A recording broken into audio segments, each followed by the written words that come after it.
বাড়ি আর যাতে টমেটো চাষ করেছি এবং তার উপরে যে আমি এই যে ঝিঙ্গা দিয়েছি, এই যে ঝিঙ্গাগুলো দেখতেছেন, এই যে ঝিঙ্গাগুলো মোটামুটি হয়েছে, খারাপ না। এখান থেকে মোটামুটি 3-4 দিন পর পরে এখানে হারভেস্ট করা হয়।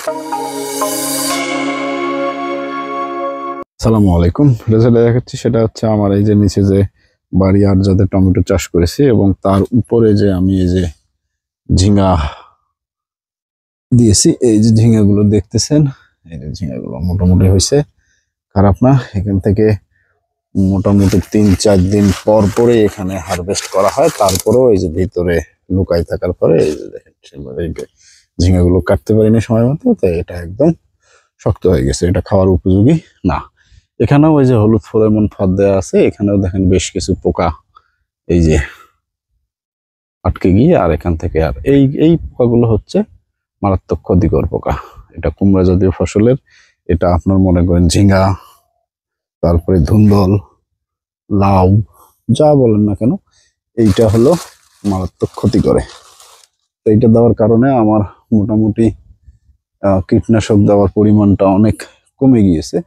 কীটনাশক এক প্রকারে আমি হলো এখানে হলো ব্যবহার করি না বললেই চলে। এটা দিয়ে অনেকটা আমার কাজ হয়ে যাচ্ছে।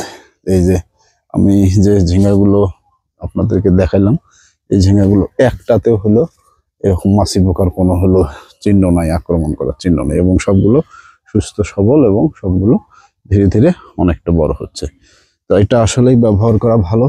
এবং আপনাদের যদি বাড়ির আশেপাশে যদি কোনো পতিত জায়গা থাকে, তাহলে সেটাকে আপনারা হলো এই কৃষিকাজে ব্যবহার করতে পারেন। সেখানে আপনার যে ধরনের হলো গাছ লাগান না কেন, সেটা কুমড়া হইতে পারে, লাউ হইতে পারে, ঝিঙ্গা হইতে পারে, ধুন্দল হইতে পারে, যা পারেন লাগান, আপনার পারিবারিক চাহিদাটা যেন পূরণ হয়ে যায়। সামনে রমজান মাস আসতেছে, সবজির দাম হয়তো আকাশ ছোঁয়া হতে পারে, কিন্তু আপনার বাসায় যদি এরকম থাকে, তাহলে হয়তো আপনার পারিবারিক চাহিদাটা আপনি নিজে নিজেই পূরণ করতে পারবেন।